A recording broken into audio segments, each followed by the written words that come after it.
오늘은 우리가 사도행전 2장으로 넘어가기 전에 사도들이 교회 전체가 내렸던 한 가지 결정에 대해서 좀 깊이 살펴보려고 합니다.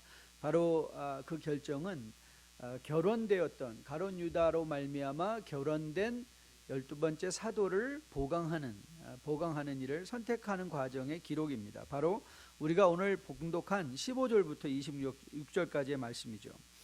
우리는 지난주에 사도행전 1장 12절부터 16절까지의 타임 프레임을 정했었습니다. 그는 주님께서 지상에서의 40일간의 사역을 마치시고 열흘간의 마지막 오순절 50일째 되던 날 성령에 강림하시기 전까지 열흘간의 사역을 기록하고 있는 장면의 말씀이 12절부터 26절까지의 말씀이라고 우리가 보았고요. 우리가 그 가운데 받았던 교훈은 성령의 강림이라는 이 엄청난 영적인 초자연적인 사건은 그냥 우연히 일어난 것이 아니라 초대교회 백성들이 정말 그리스도의 가르침으로 하나가 되고 남자나 여자나 자유자나 종이나 할 것 없이 하나가 되어 하나님 앞에 전심으로 사역하고 일상의 현장 속에서 그들이 자신의 삶을 그리스도인으로 하나님 나라의 관점으로 살아내고 있었으면서 교회는 또 교회가 해야 되는 바로 이런 행정적인 일을 하고 있었다는 일, 즉 다시 말하면 여러분과 저가 적용할 것은 우리의 삶의 현장 속에서의 말씀대로 살아가는 삶, 하나님 나라의 관점으로 살아가는 삶, 그러면 하나님이 정한 시간에 우리에게 필요할 때에 성령의 충만한 강림의 사건과 같은 그런 충만한 사건도 주시고, 우리가 매일 성경식으로 말한다면 우리가 그렇게 매일의 삶을 전과 행하던 대로 행하면 우리의 인생의 여리고도 무너지는 카이로스의 시간이 온다. 하나님의 카이로스의 시간이 올 것이다 라는 것에 대해서 우리가 교훈을 받았습니다. 그래서 우리는 이 사실을 여러분들에게 익숙한 우리 사서오경이라고 그랬죠. 삼경이라 사서오경에서 등장하는 대학의 그 한 가지 한자 수고 수신 제가 치국 평천하다.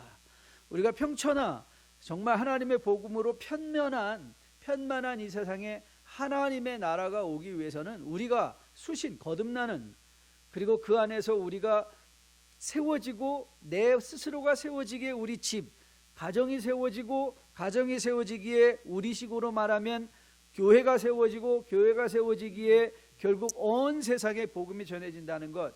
그래서 신앙의 출발점은 너가 아니라 내가 내 현장, 내가 지켜야 되는 삶의 현장에서 우리가 어떻게 지켜내고 있는가를 돌아보는 것, 그것이 중요하다 말씀을 드렸고, 또 저는 여러분들이 이 교훈을 꼭 마음에 받고 다시 한번 여러분의 삶을 돌아볼 수 있는, 돌아보았던 한 주간이었기를 또 주님의 이름으로 축복드립니다. 자, 그런데 오늘 여러분이 누가 이 기록을, 사도행전을 기록하고 있는 누가라면 1장 12절부터 14절은 변화된 제자들의 놀라운 모습을 그려주고 있는데, 그리고 이 사건과 오늘 우리가 보았던 15절과 26절의 사건을 우리가 본다면 여러분은 어떤 사건을 더 비중 있게 다루시겠습니까? 여러분이 기록하는 기록자 입장이라면 사도들의 엄청난 변화, 아니면 12사도 중에 결혼된 가룟 유다의 직분을 보충하는 일, 어떤 것을 더 여러분들이 더 자세히 다루고 싶으시겠어요? 저는 이렇게 보면 12절부터 14절 말씀은 불과 3구절의 말씀임에도 불구하고 정말 초대교회가 내세울 만한 일들이 일어난 거죠. 비겁자 제자들이 변화했죠. 비겁자들이 변했습니다. 그들이 정말 이제는 내가 누가 크냐, 나는 이제 가서 고기나 잡겠다 라던 그런 용기 없이 비겁자들이었고 실패자였던 자들이 주님으로부터, 부활하신 주님으로부터 가르침을 받았더니 이들이 지금 이렇게 변했더라. 전심으로 함께 모여 기도하며 또한 그 집안에서 하나님의 일들을 감당하고 있더라. 저는 이거를 더 자세히 풀어놓으면 기독교를 홍보하는데 훨씬 더 도움이 많이 될 것 같아요. 왜냐하면 여러분에게 이미 말씀하고 언급드린 대로 사실 우리가 마띠아가 선택되었음에도 불구하고 우리가 이 부분 이외에 어디에서 마띠아의 기록은 찾아볼 수 없기 때문에 그렇죠. 그렇다면 왜 누가는 이제 이 사건 이후에는 등장하지 아니할 이 마띠아에 대해서 이렇게 마띠아를 선택하는 장면을 왜 이렇게 자세하게 기록했을까? 저 같으면 앞에 12절부터 14절의 말씀을 더 장황하게 이 비겁자들이었던 제자들이 어떻게 변해서 하나님의 나라의 일을 도모했는가를 자세하게 기록하고, 이 사건은 그냥 하나면 될 거, 한 문장이면 될 것 같아요. 하나님께서 유다를 대신해서 마띠아를 세웠다. 그러면 깔끔하게, 그렇죠? 깔끔하게 넘어갈 것 같은데 오히려 이 사건을 훨씬 더 크게 분량을 갖고 기록하고 있다는 사실입니다. 그래서 오늘 저는 이게 왜 이렇게 중요한가? 여러분, 역사의 기록자가 어떤 거를 장황하게 기록할 때는 중요하기 때문 아니겠습니까? 왜 이게, 여러분, 오순절의 이 성령 강림 사건도 사실은 네 구절로 설명을 딱 맞춰버리거든요. 네 구절, 그런 엄청난 사건도 네 구절을 사용해서 말씀으로 설명해버리고 말하는데, 왜 이 사건은 별로 우리에게 의미가 없어 보이는 것 같은 이 사건은 이렇게 장황하게 기록한 것일까? 여러분이 성경을 읽다, 저도 성경을 읽다 당황한 것은요, 이 하나님의 사람들에 대한 실수에 대한 기록이에요. 그래서 저는 성경을 읽다가 아니 이거 믿으라는 거야, 많은 거야, 이런 생각이 들 때가 많이 있어요. 여러분 안 그러세요? 여러분 저보다 수준이 훨씬 높으시군요.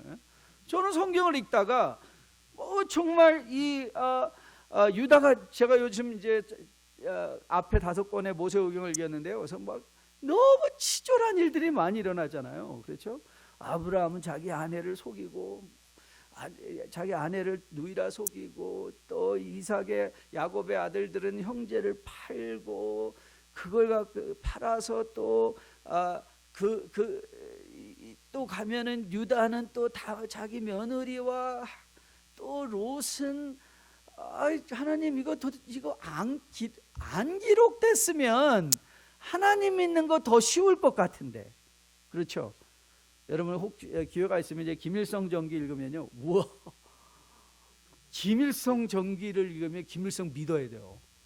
안 믿을 수가 없어요. 그 책을 보면 완전히 이 사람은 사람이 아니에요. 신이에요, 신.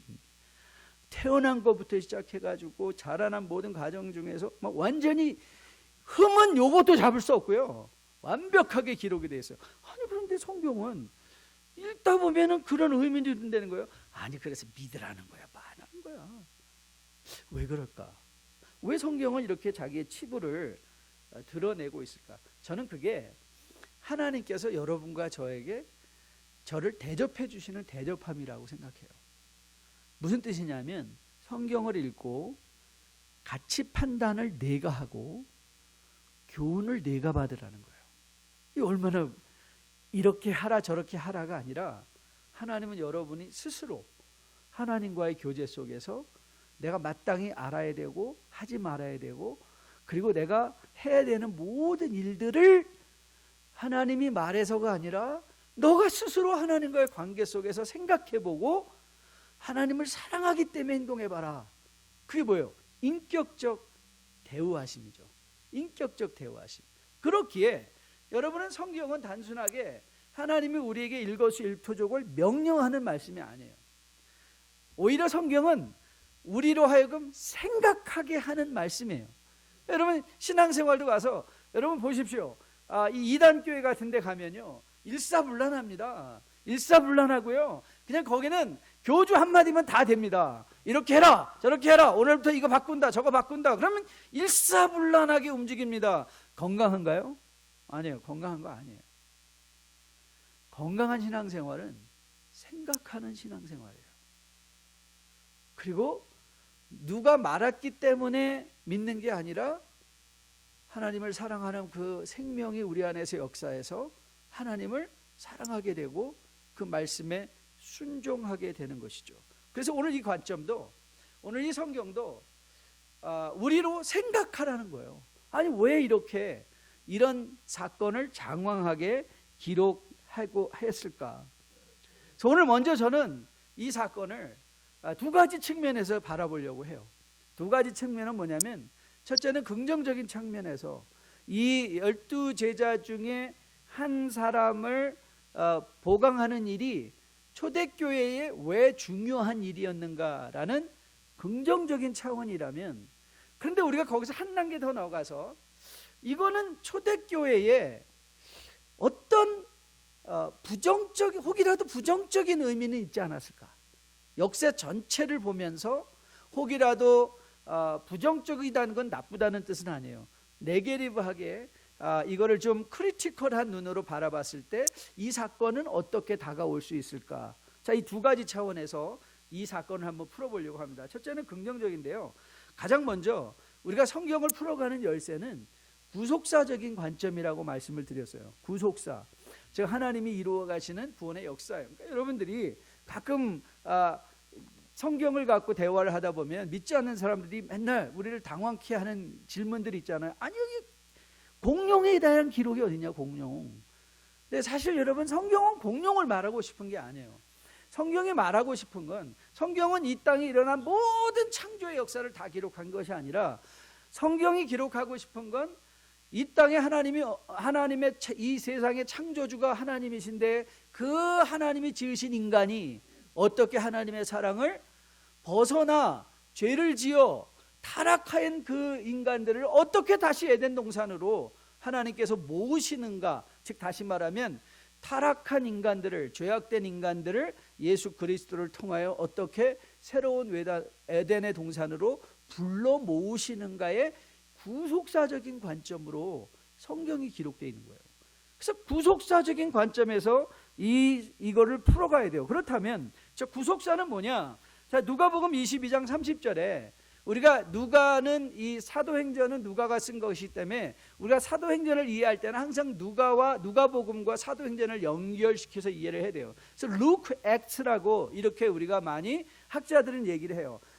누가와 사도행전은 연결된 거거든요. 자, 누가복음 22장에서 이런 장면의 말씀이 등장합니다. 장면이 뭐냐면 주님께서 이제 제자들에게 올 나라의 회복을 상기시키면서 이렇게 말씀하셨어요. 너희로 내 나라에 있어 내 상에서 먹고 마시며 또 보좌에 앉아 이스라엘 12지파를 다스리게 하려 하노라. 자, 이걸 구속사적으로 읽으면 구약의 역사와 신약의 역사는 떨어진 역사가 아니라는 거예요. 그래서 이 구약의 역사는 별개가 아니라 오실 예수 그리스도라는 이 연장선상 안에서, 구약과 신약은 연장선상 안에서 이해를 하되, 오늘 여기서 말씀하는 너희로 내 나라에 있어 내 상에 막을 따 할 때 이 너희들은요, 누가복음 22장은 제자들에게 주시는 말씀이거든요. 제자들에게. 그러면 제자들이 이렇게 말씀하셨죠. 보좌에 앉아 12지파를 다스린다라고 했을 때는, 자, 구속사의 완성에 있어서 이스라엘로 시작한 하나님의 나라가 교회 안에서 완성될 것이다 라는 차원에서, 이런 차원에서 보면 이 12이라는 숫자는 매우 중요한 거예요. 그렇죠? 12이라는 숫자, 구속사적인 연장선상에서 12은 매우 중요하거든요. 그래서 이 일은 11명이 하면 안 돼요. 그러니까 오늘 보니까 우리 가운데 11명밖에 없네. 그러니까 당연히 뭘 해야 돼요? 상징적 이스라엘의 12지파의 연장선상 안에서의 교회, 하나님 나라의 백성임을 이 보여주기 위한 구속사적인 관점에서 11명이 아니라 12명이었다는 거죠. 그래서 초대교회는 이 12명을 세우는 거예요. 즉 다시 말하면 오늘 이 구절이 왜 중요하냐면, 하나님의 나라의 회복이 이제 뭐예요? 시작됐다를 가리키는 거예요. 그러니까 이거는 제자들의 변화보다도 더 중요한 이유가 어디 있는가 하면, Look, the kingdom has come. 하나님의 나라가 이제 임했다. 이제 하나님의 나라가, 이제 그리스도께서 성도들이 다스리는 하나님의 나라가, 이제 그리스도를 머리로 하는 이 성도들이 그의 몸을 이루어 새로운 영적인 12지파가 되어 세상을 다스리고 세상을 정복하는 이 일들이 시작됐다는 거예요. 그러니까 이게 자세하게 설명되어야만 하는 거예요. 누가가 오늘 우리에게 말하기 원하는 건, 우리의 인생은 우연이 아닙니다. 이거예요. 하나님의 계획 가운데 지금 진행되고 있는, 즉 다시 말하면 이 사건이 초대교회에 큰 위로가 됐던 것은 바로 이거예요. 열두 번째 사도가 채워지는 걸 보며 아, 하나님이 일하시는구나. 하나님이 일하시는구나. 저는 여러분도 이 말씀이 교훈이 되고 격려가 되기를 주님의 이름으로 축복드립니다. 여러분, 세상에 다 손 놓고 아무도 일하는 것 같아 보이지 않을 때가 있죠. 우리가 교회를 하다 보면 교회도 그럴 때가 있죠. 여러분이 가정에서도 아무도 일 안 하고 나 혼자만 있는 것 같을 때가 있죠. 여러분만 그렇지 않아요. 엘리야도 그랬어요. 엘리야도 하나님, 이 온 이스라엘에 아무도 없고 나 혼자 남아 있습니다. 그때 여러분, 누구는 일하시고 계셨어요? 하나님은 일하시고 계셨어요. 하나님은 이스라엘을 향한 그의 눈길을 한 번도 뗀 적이 없으세요. 모든 사람이 손 내려놓고 아무 일도 안 하고 있었고 갔었을 때에도 하나님은 일하고 계세요. 여러분의 인생도 마찬가지예요. 여러분 홀로 고군분투하며 내가 정말 뭐 하려고 여기 있는 거지? 그것이 가정일 수도 있고, 그것이 여러분 관계일 수도 있고, 여러분의 교회일 수도 있고, 그리고 여러분의 사업일 수도 있어요. 근데 여러분, 저는 오늘 여러분이 마음속에 그렇지, 하나님이 일하시지, 이 일하시는 하나님을 여러분이 꼭 만나고 체험하고 돌아갈 수 있게 되기를 주님의 이름으로 축복드립니다. 그래서 구속사적인 관점에서 이 사건이 중요해요. 두 번째는 이 사건이 왜 중요하냐면 이 사건을 통해서 교회의 질서가 확립이 되죠. 어떤 질서냐고요? 자, 이제 여러분들이 이 초대교회의 역사를 이제 쭉 사도행전을 가다 보면 여러분들이 흥미있게 살펴보아야 되는 것은 뭐냐면 교회가 어떻게 성장하는가, 성숙하는가의 모습이에요. 숫자가 늘어났다 이런 게 아니에요. 숫자는 오히려 늘어났다 팍 줄어들어 버려요. 사도행전의 역사 아시죠? 3,000명, 5,000명 한꺼번에 모였다가 8장에 가면 하나님이 뻥뻥뻥뻥 다 흩어버리시거든요. 그래서 사도행전은 이상해요. 메가 철치로 시작해서 다 스몰 철치로 바뀌어버려요. 우리는 스몰 철치로 해서 다 메가 철치 됐으면 좋겠는데 사도행전은 거꾸로예요. 크게 모으셨다가 다 흩어버리시거든요. 그러면서 교회가 그런데 무엇이 성숙이냐? 크는 게 성숙이냐?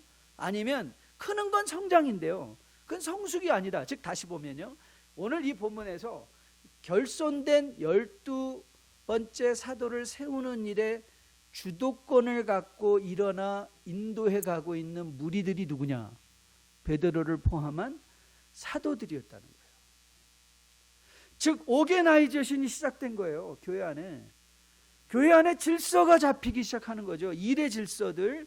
그러다 사도행전 6장에 가면 이제 여러분이 잘 아시는 대로 7 일꾼들을 세우는 장면. 근데 우리는 그게 거기서 안수 집사라고 하는데 그 안수 집사라는 이름은 없습니다. 자, 교회의 7 일꾼, 사도들과 동역할 7 일꾼들을 세우는 장면. 그래서 교회가 더 조직화돼서 분업화되는 걸 보게 되죠.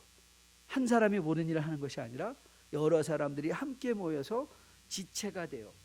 고린도전서 12장에서 바울이 거론하는 것처럼 교회는 그리스도를 머리로 하여 각기 다른 지체들이 눈의 역할을 하고 입의 역할을 하고 손의 역할을 하고 몸의 역할을 하고 다리의 역할을 하는 사람들이 다 모여서 이루어가 세워가는 하나님의 나라임을 오늘 여기서 이제 그 첫 번째 단추를 끼워주는 거죠.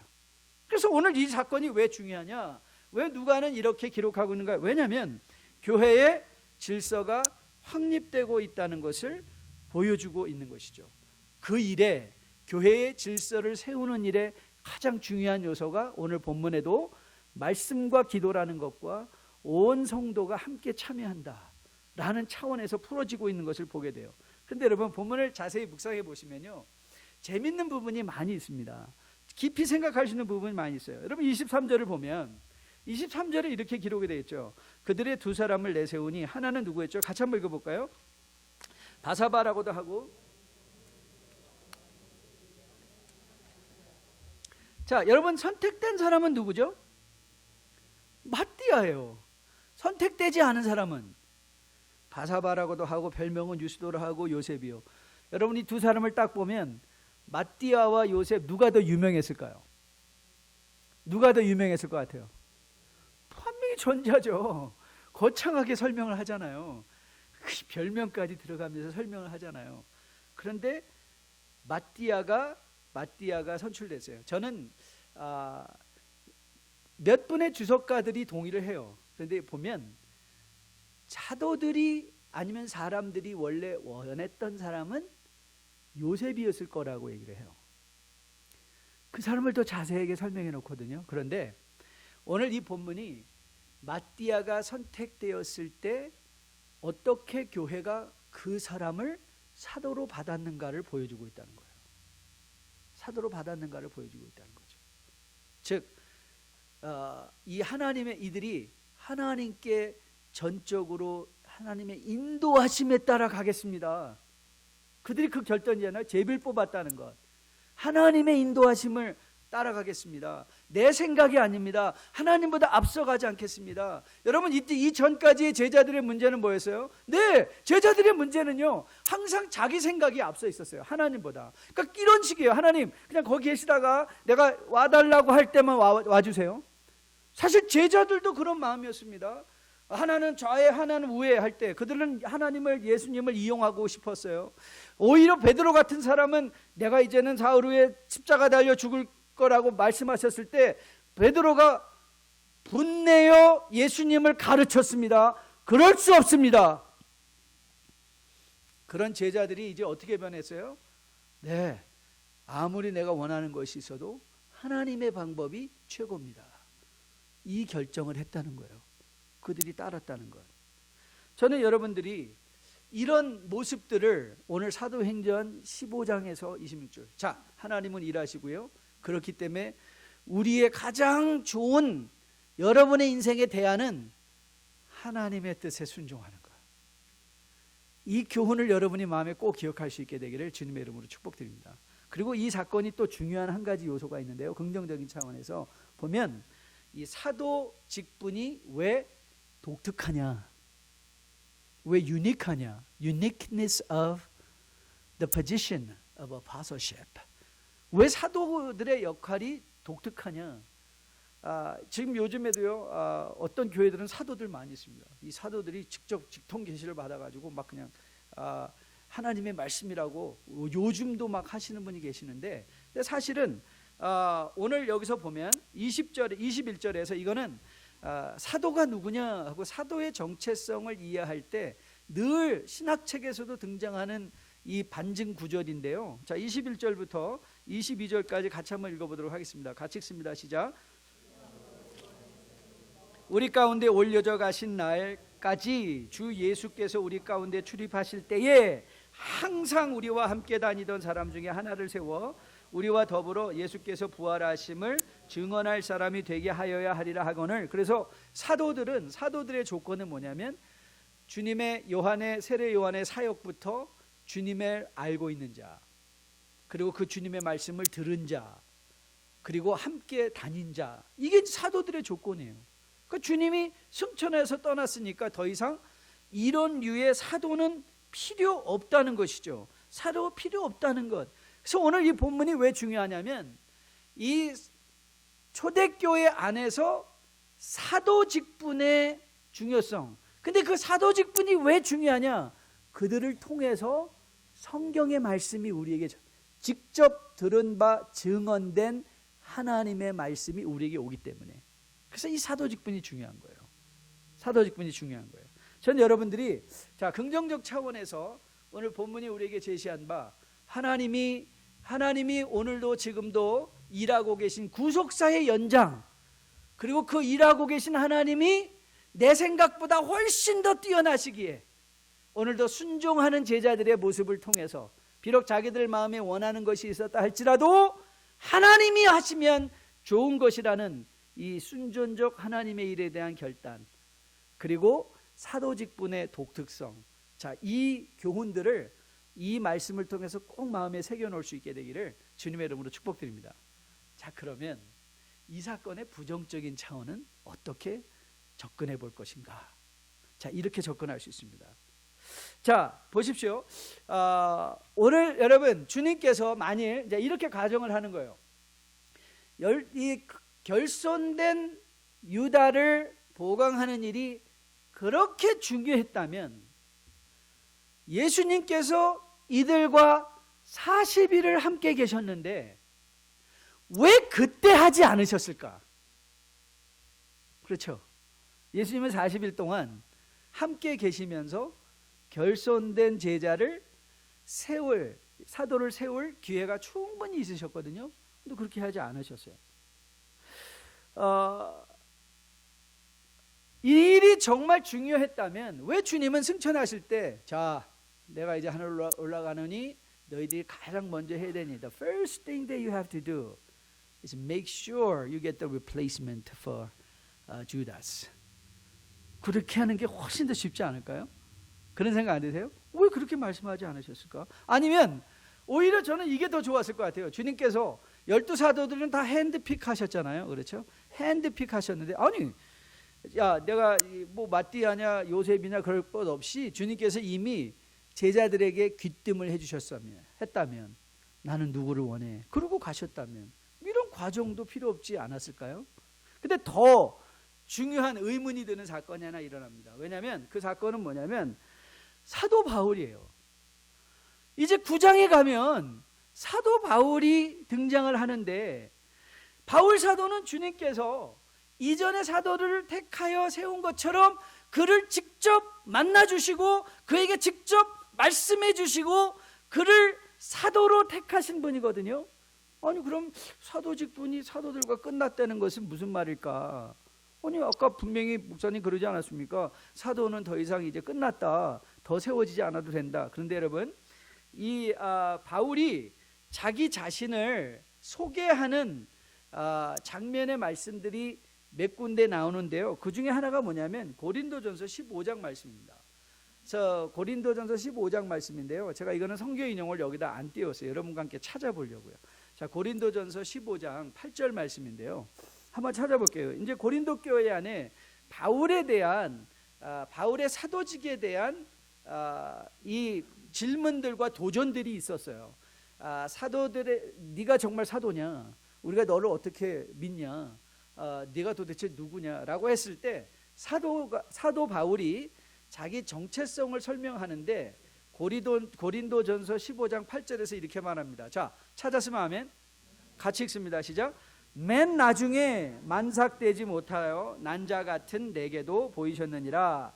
나는 사도 중에 가장 작은 자라. 나는 하나님의 교회를 박해하였으므로 사도라 칭함을 받기를 감당하지 못할 자니라. 자, 이 말은 바울이 자신을 사도 중에 한 사람으로 여기고 있었다는 것을 보여주고 있죠. 그렇죠? 그런데 오늘 여기서 중요한 표현 중에 하나가 뭐냐면 이 맨 나중에라는 뜻입니다. 맨 나중에, the last of all, last of all. 제가 신학교 다닐 때 30년 전에 저를 가르쳤던 신약학 교수님이 피터 존스라는 교수님이 있었는데요. 그분은 요 한마디 갖고 박사학위를 받으신 분이에요. 요 한마디 무슨 뜻이냐면 이 맨 나중은 바울이 자신을 겸손하게 여겨서 맨 나중이라고 하는 것이 아니라 모든 사도 중에 마지막으로서 하나님이 자기를 세웠다. 사도의 마지막이다. 순서적으로 그 얘기를 하고 있다는 거예요. 저는 그게 옳다고 생각해요. 사도 중에 즉 다시 말하면 하나님은 사도 바울로 사도 직분을 클로즈 하셨는데, 아니 그러면 이제 이렇게 우리가 이제 가정을 하는 거죠. 아니 그렇다면 교회가 조금만 참고 기다렸으면 9장 가서 하나님께서 이렇게 딱 사도 바울을 세워주시면 12명이 깔끔하잖아요.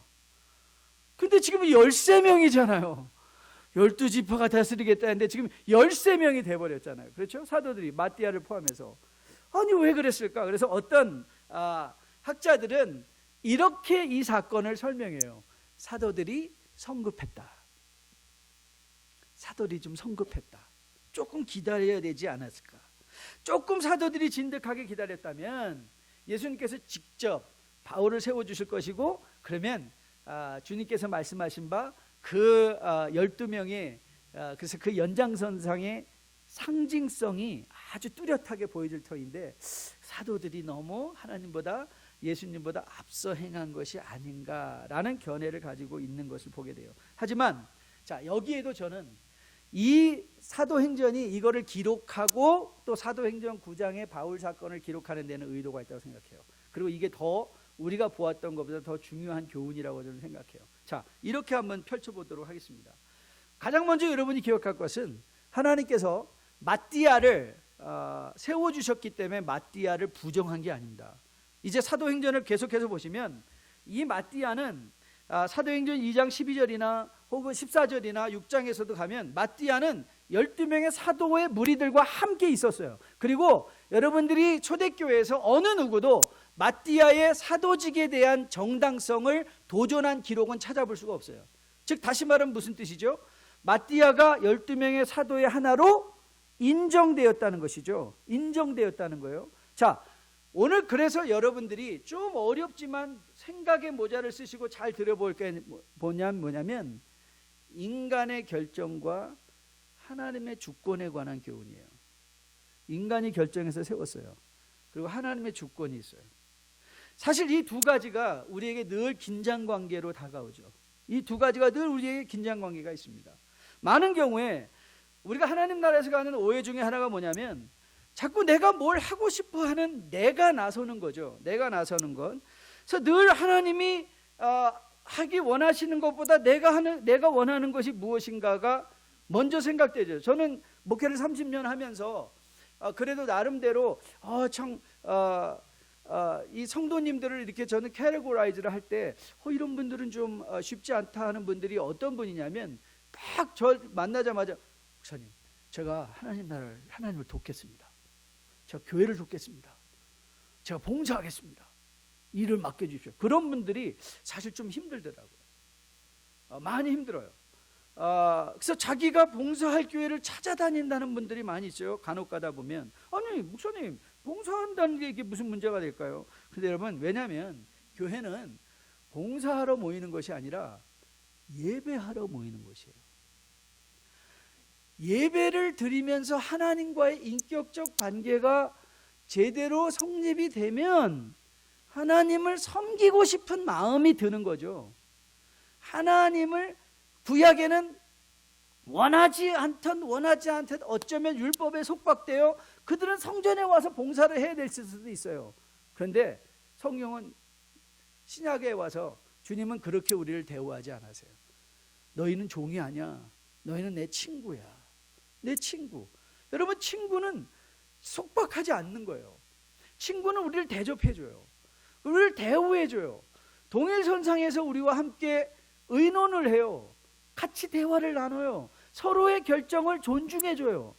예수님은 여러분과 저를 종으로 삼는 게 아니라 야, 너 와서 내가 필요한 일 이거 하라 저거 하라가 아니라 하나님은 오늘도 이 자리에서 여러분을 친구로 대우해 주시고 함께 예비하며 여러분의 인격을 존중해 시키는 가운데 그 하나님이 너무나 내 마음속에 은혜로 하나님 나 같은 사람을 친구 삼아 주시다니요. 내가 이 하나님의 은혜에 힘입어서 나도 나보다 아무리 못한 사람이라 할지라도 그를 멸시하거나 천대하는 것이 아니라 나도 그런 사람을 내 친구로 삼고 나도 그런 사람을 섬기고 나도 그런 사람과 함께 먹고 나도 그런 사람들과 함께 가서 그리스도의 사랑을 전하겠습니다. 이게 합당한 성도의 자세인 거죠. 이게 합당한 성도의 자세인 것이죠. 그래서 우리는 이렇게 생각할 수 있어요. 그런데 자, 이 사건의 우리가 핵심적인 교훈은 이거예요. 한번 생각해 보세요. 혹시라도 만에 하나라도 12번째 사도를 마띠아로 세운 것이 혹 사도들이 하나님보다 앞서간 행동해야 하다 할지라도 하나님은 그 일에 구애받지 아니하시고 구속의 역사를 진행하신다는 거예요. 무슨 뜻이냐? 즉 하나님은 인간의 실수라 할지라도 하나님은 실수하시거나 실패하지 아니하시는 분. 하나님은 하나님의 일을 하시는 거예요. 여러분 보십시오. 아브라함이 실수합니다. 아브라함이 이스마엘을 낳지 말아야 되는데 자기 생각으로 앞서갑니다. 그래서 여러분, 하나님의 나라의 역사가 끊겼나요? 아니에요. 끊기지 않습니다. 하나님은 일하셔서 결국 이삭을 약속의 아들로 주십니다.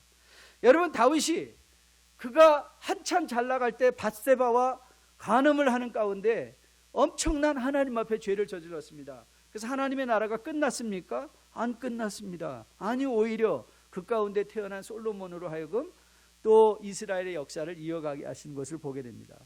가롯 유다가 실패했습니다. 그래서 하나님의 나라, 교회가 끝났나요? 아니에요. 안 끝났습니다. 가롯 유다의 실패에도 불구하고 하나님의 나라는 진행되고 있습니다. 여러분, 여러분이 잘 알고 있는 혹시 스타 목사님들이, 여러분 스타가 뭔지 아시죠? 스타는 스스로 타락한 사람들이에요. 스타들. 우리 많은 스타들이 있거든요. 그래서 하나님의 나라가 망할 것 같습니까? 천만의 말씀입니다. 하나님의 나라는 망하지 않습니다. 왜요? 하나님이 일하시기 때문에. 하나님이 일하시기 때문에. 여러분, 여러분과 저도 매일의 삶에 실패할 때 있습니다. 잘못된 결정할 수 있습니다. 잘못된 길에 들어설 수 있습니다. 그래서 하나님이 우리를 내쳐버리고 우리를 하나님의 나라가 끝나게 하실까요? 아니에요. 끝나지 않습니다. 그게 하나님의 주권입니다. 우리를 사랑하시기로 하셨던 하나님은 우리가 의인이기 때문에 사랑하는 것이 아니라 우리가 죄인이라 할지라도 우리를 사랑하시고 여러분을 사랑하시고 여러분들이 인생에 수도 없이 많은 실수와 잘못된 결정을 하였다 할지라도 그것까지도 합력하여 선을 이루어 가시며 여러분을 향한 하나님의 놀라운 뜻을 이루어 가시는 분이 하나님이십니다. 여러분, 이 세상에 성도가 갖고 있는 유일한 배짱이 있다면, 여러분, 저 배짱 있습니다. 제가 있는 배짱은 제가 잘났기 때문도 아니고, 제가 많이 배웠기 때문도 아니고, 제가 능력이 있기 때문도 아니고, 제가 유일하게 세상에 대하여 갖고 있는 배짱은 내가 실수하더라도, 내가 부족하다 할지라도, 나는 아무것도 하지 못한다 할지라도 나와 함께 하시는 하나님은 실패하지 아니하시고 우리의 실수까지도 합력하여 선을 이루어 가시며 하나님의 놀라운 영광의 자리에 들어서게 하시는 하나님이시다는 것, 저는 여러분에게도 이 하나님이 여러분의 인생의 배짱이 될 수 있게 되기를 주님의 이름으로 축복드립니다. 그렇습니다.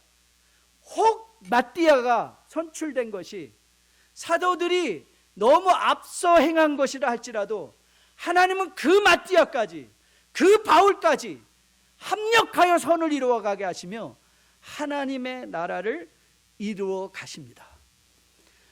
여러분이 성공했다 할 때 너무 기뻐하지 마시고요, 그렇다고 실패했다고도 너무 비탄해하지 마십시오.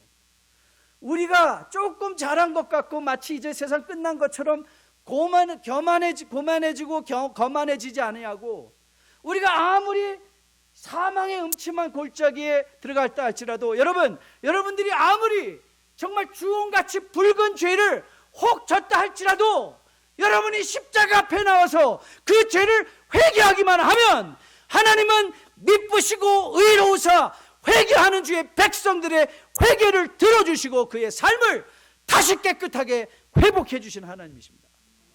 그래서 하나님의 나라는 가능성의 나라입니다. 하나님이 하시기 때문에. 하나님이 하시기 때문에. 이러한 측면에서 사도행전을 보면, 사도행전은 사실 사도들의 행전은 아닙니다. 사도행전을 우리가 새롭게 이름을 붙인다면 It should be acts of God. 하나님의 행전입니다.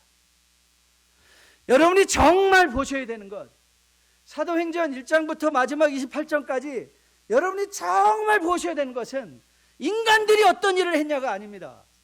어떤 인간들이 무슨 위대한 일을 했냐가 아니라 하나님은 어떻게 일하시고 계시는가, 하나님을 만나는 겁니다. 하나님을 보는 것입니다.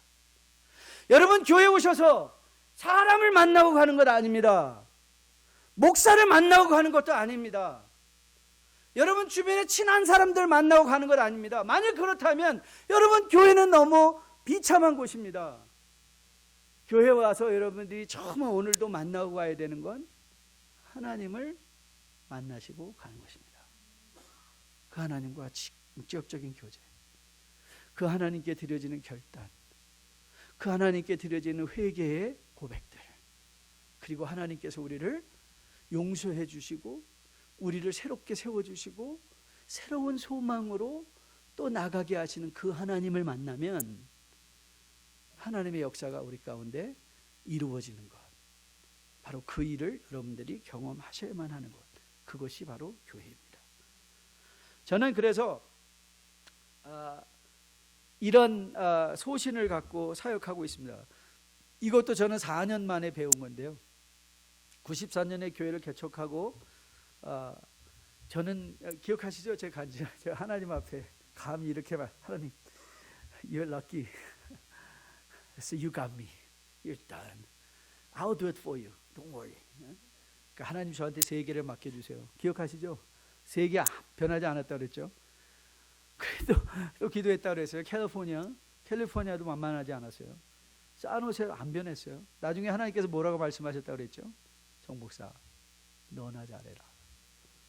그러고 보았더니 하나님이 목회라는 곳을 통해서, 사실은 목회라는 이 직분을 통해서 저를 만들고 계셨던 것을 알게 됐어요. 목회를 통해서 하나님의 인내를 배우게 하시고, 목회를 통해서 십자가의 고통의 의미가 무엇인가를 알게 하시고, 왜 여러분에게 직분을 자원봉사하시라고 교회 사역을 이렇게 소개하는가? 맞습니다. 교회에 그 일이 필요합니다. 그런데 여러분들이 그 교회가 필요해서 내가 섬기는 것인 것 같은 그 직분에 들어가서 일하다 보면 그 일이 여러분을 만들고 있는 것을 보게 될 것입니다. 그 사역이 여러분을 만드는 거예요. 그 사역이 여러분을 절제하게 하는 거예요. 그 사역이 여러분으로 하여금 진정한 삶의 목적을 생각하게 하는 거예요. 그래서 내가 하는 것이 아니라 하나님이 이를 통해서 나를 가르치시는 거라를 배우게 되는 거예요. 저는 여러분이 그 자리에 꼭 들어갈 수 있게 되기를 주님의 이름으로 축복드립니다. 그렇습니다. 하나님 나라의 일들은 사실 여러분과 저가 아니더라도, 이 땅에 뉴라이프가 없어도 하나님은 하나님의 나라 교회를 잘 세워가실 것입니다. 그런데 우리에게 감사가 뭐죠? 네, 뉴라이프 교회가 있다는 게 감사한 것입니다. 나같이 가치 없는 것들을, 나같이 가치 없는 것을 이런 교회에 세워주신 하나님이 감사할 뿐입니다. 우리같이 무능한 자들을 들어 우리와 함께 하시며 우리더러 가라 하시고 우리와 함께 하나님의 나라의 포부를 펼쳐가시겠다고 하신 그 하나님이 우리는 감사할 뿐입니다. 그래서 오늘도 우리는 하나님이 일하시는 것처럼 우리도 일을 합니다. 그런데 그것은 일을 하겠는 것은 복을 받기 위함이 아니라 받은 복이 너무 감사해서 일을 하는 것입니다. 그것이 바로 자원봉사의 의미입니다. 오늘 우리가 함께 찬양하려는 찬양은요, 내 주여 뜻대로라는 찬양입니다. 맞습니다. 우리는 우리의 생각이 있습니다. 우리의 기도 제목도 있습니다. 우리가 하고 싶은 것도 있습니다. 그런데 뒤돌아보면 우리가 하고 싶은 것, 하고자 하는 모든 일보다 더 중요한 건 하나님이 나를 통하여 하고 싶어 하시는 일이 무엇인가를 아는 것입니다. 그래서 하나님보다 앞서지 않고, 그래서 하나님을 따라가는 거죠. 그게 하나님을 기쁘시게 하죠. 그런데 혹이라도 우리는 우리의 열심이 앞서서 하나님을 앞서갈 때도 있습니다. 그때도 하나님은 우리를 내쳐버리지 아니하시고 인내해 주시고 기다려 주시고 그것까지도 합력하여 선을 이루어 가시는 그 하나님이십니다. 저는 그 하나님이 내 아버지라는 게 너무 감사합니다. 그리고 여러분도 그런 하나님이 여러분의 아버지라는 사실이 마음에 깊이 감사와 은혜로 다가올 수 있게 되기를 주님의 이름으로 축복드립니다. 다 함께 일어나서 우리 찬송가 549장 내 주의 뜻대로 행하시옵소서, 우리 마음의 결단으로 이제 오늘 내 가운데 일하고 계신 하나님, 나와 함께 하시기 원하시는 하나님, 그리고 나를 통하여 하나님의 영광을 이루시기 원하시는 하나님, 혹 내가 실수한다 할지라도 그걸 내치지 아니하시고 그것까지도 하나님 나라의 유익으로 사용하시는 하나님. 내가 오늘도 그 하나님을 만나고 그 하나님 앞에 내 인생을 드리고 그 하나님과 함께 동행하기를 소원합니다. 우리의 기도로 하나님 앞에 이 찬양 함께 올려드리도록 하겠습니다.